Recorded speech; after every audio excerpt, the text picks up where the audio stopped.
Carbon copy, chapter 40, part B.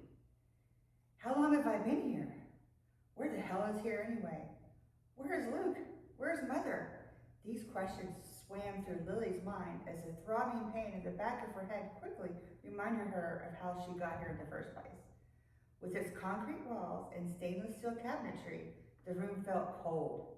The countertops held what appeared to be research equipment: laptops, scanners, high-powered microscopes, incubators, and petri dishes.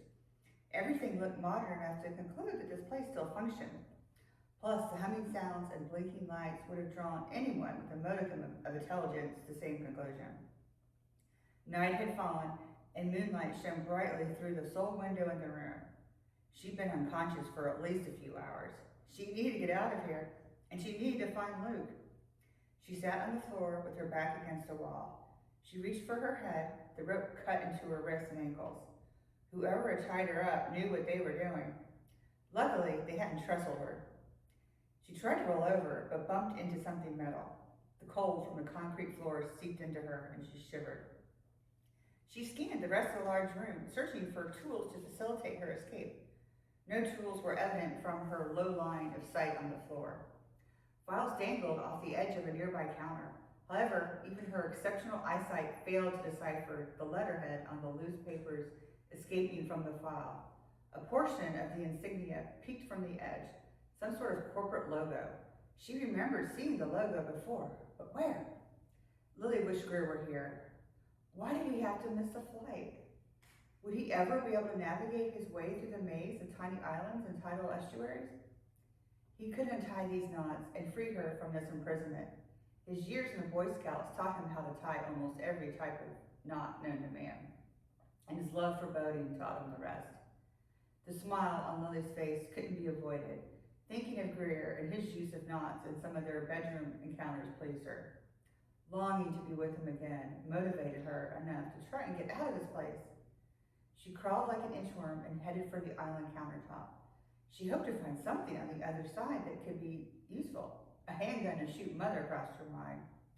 How could she have failed to mention this to her and Luke before yesterday? Lily wondered if Luke would have been taken if they'd learned the truth years ago, months ago, hell, even days ago.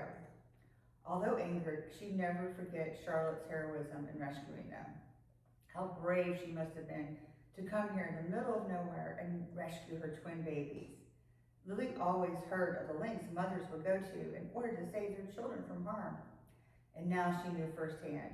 A newfound respect developed. She couldn't wait to tell her mother how much she loved her and appreciated everything she did for them, if she ever saw her again. Footsteps sounded just outside the door. She braced herself for whatever unknown horrors her captors intended to inflict upon her. Were they going to throw her into the dungeon with Luke? Perform experimental surgery on her? Or would they simply kill her quickly and get it out of the way? The sound of footsteps stops as the door opened without a key. Lying sideways with her head contorted at a 90-degree angle to the floor, her peripheral vision prevented her from seeing the face of the man standing at the door. The tall, broad-shouldered man with sandy blonde hair paused at the door. Jacquard cologne permeated the room, and she moaned with relief. It couldn't be. Oh my God. Lily could hardly believe it. It's Grier. He's here to rescue me. Grier knelt down beside her and tied the knots and freed her in seconds. His arms swept her up and held her. A whirlwind of emotions caught up to her, and she burst into tears. So many raw emotions emerged to the surface: happy, angry, scared, relieved, and anxious. Lily buried her crying face into Grier's comforting chest.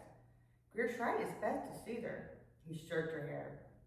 There now, sweetheart. It's okay. I'm here now.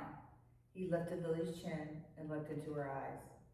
Her lips still quivered, and he placed tiny butterfly kisses on her eyelids. How did you, Lily asked, before Grier hugged her again.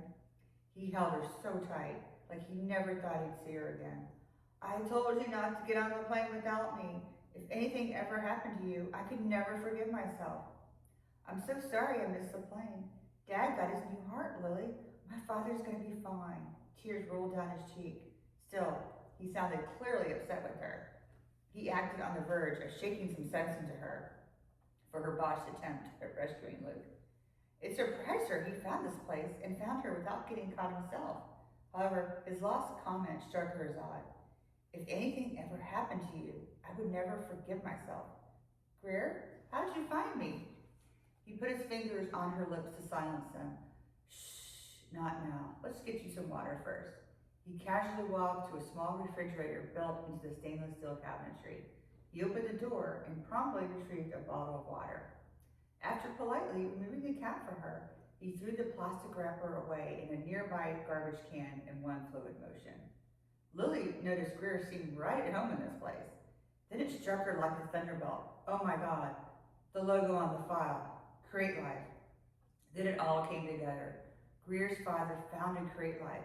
Lilly and Luke were both abducted and taken to this island almost 25 years ago, and Grier knew exactly where to find her. Oh my God, Lilly thought. Grier froze in his footsteps. He must have realized he made a crucial error, and the cover of his charade blew away. Sheer terror flowed through her veins and must have showed in her eyes. Grier looked at her in horror, as if her expression confirmed she'd just figured everything out. Oh, Lily Beth, Grier rushed towards her. She kicked her feet to get as far away from him as possible, but they trapped her back against the wall, literally. He tried to embrace her, but she would have none of it.